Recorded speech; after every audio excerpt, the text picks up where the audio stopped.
ચાલ ને મમ્મી, આજે આપણે જેલી બનાવીએ. ઓકે, ચાલો બનાવીએ.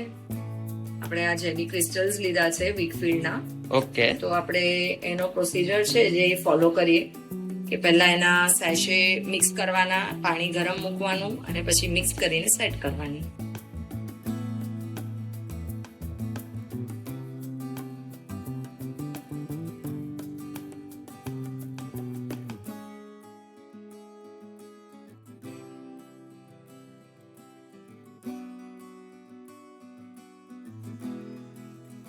સ્ટ્રોબેરી ફ્લેવરની છે એટલે આપણે એને પિંક કલરમાં છે આપણે ખાલી કરી લીધું છે.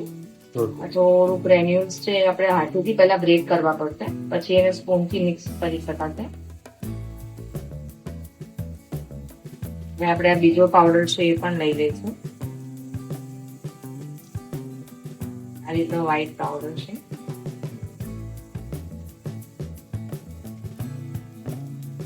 એટલે આ બેને પહેલા આપણે મિક્સ કરી દીધા. હા, પહેલા આપણે આ બંનેને મિક્સ કરવાનું. આ જરા જે લમ્સ હોય આપણે બ્રેક કરી દેવાના પહેલા, એટલે પ્રોપરલી મિક્સ કરી દેવાનું. પ્રમાણે આપણે 3 કપ પાણી લીધું છે, હાફ લીટર ઓર 3 કપ્સ, ને એને આપણે ગરમ કરશું. બોઇલ નથી કરવાનું, થોડું ગરમ કરવાનું. પરફેક્ટ. પાણી આપણું ગરમ થઈ ગયું છે, હવે આપણે એને મિક્સ કરી દઈશું. પરફેક્ટ.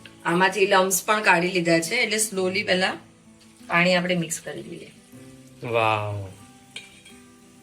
સાથે બધું નહીં નાખીને પહેલા થોડું નાખશું અને આને કમ્પ્લીટલી ડિઝોલ્વ થાય ત્યાં સુધી સ્ટર કરશું.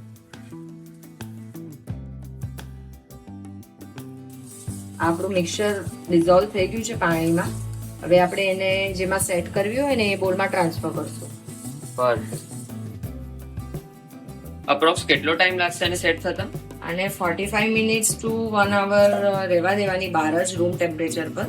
ઓકે. અને સેટ થઈ જશે અને પછી એને રેફ્રિજરેટ કરવાની અને એને ચિલ્ડ સર્વ કરવાની. પરફેક્ટ.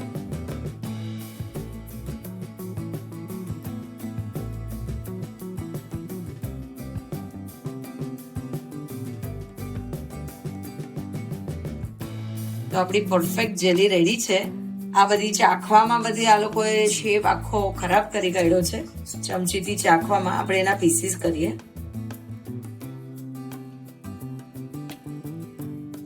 જેલી સેટ થાય ને એટલા ત્યાં સુધી પેશન્સ બધાના ના હોય, તો ઘરમાં ખબર પડે કે જેલી બનાવી છે એટલે બનતા બધા ચાખવા આવી જાય.